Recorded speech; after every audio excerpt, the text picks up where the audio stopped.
συναδέλφισες και συνάδελφοι, φίλοι και φίλες,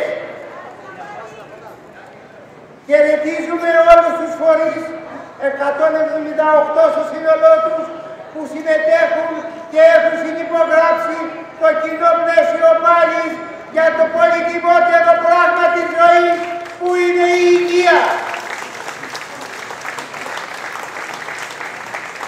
Όλα τα νησιά, από τη Ρόδο έως και τη Λίμνο, που βρίσκονται αντιπροσωπείες σήμερα εδώ.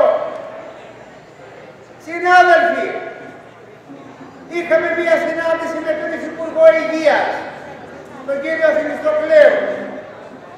Άκουσε τα προβλήματά μας, του θέσαμε τα ζητήματα με αριθμούς, συγκεκριμένα με τις ελλείψεις που υπάρχουν.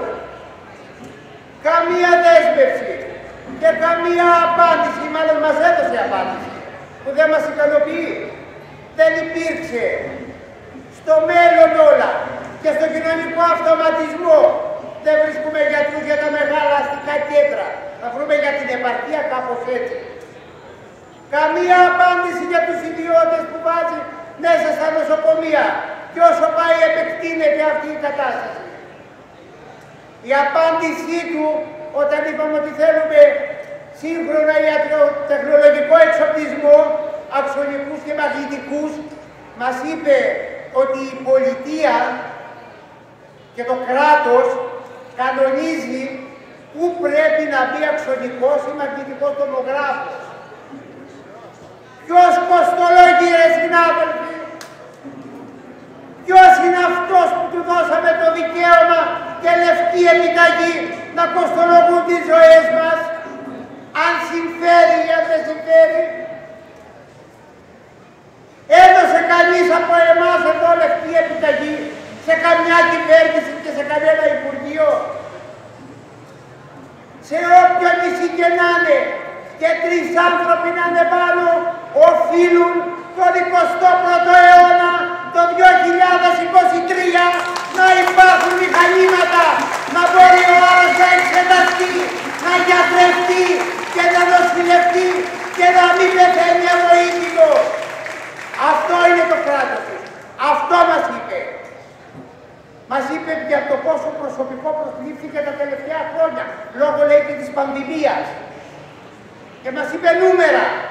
Δεν μας απάντησαν στο πόσοι αποχώρησαν, το πόσοι συνταξιοδοτήθηκαν. Φίλοι και φίλες, συνάδελφοι και συναδέλφισες, εάν δεν τα πάρουμε πάνω μας, εάν δεν πάρουμε την υπόθεση στα χέρια μας, όλοι μαζί, είτε από τα νησιά, είτε από την πρωτεύουσα, είτε από οπουδήποτε άλλο, δεν μας υπολογίζουν.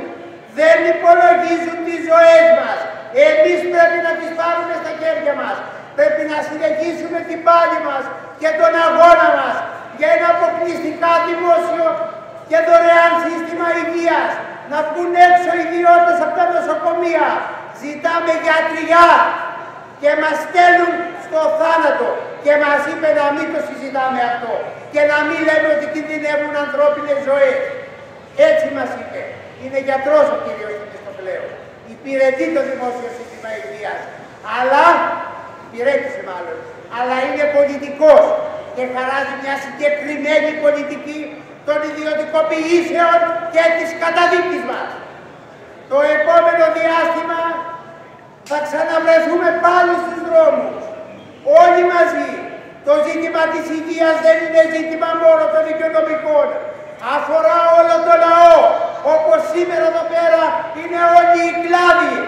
Συστράτευση λοιπόν μαζί με τους μαχόμενους οικονομικούς. Και το λέω αυτό γιατί δεν είμαστε όλοι οι ίδιοι. Μαζί με τους μαχόμενους οικονομικούς στους δρόμους για ένα αποκλειστικά δημόσιο και δωρεάν σύστημα υγείας. Καλή δύναμη, καλή συνέχεια.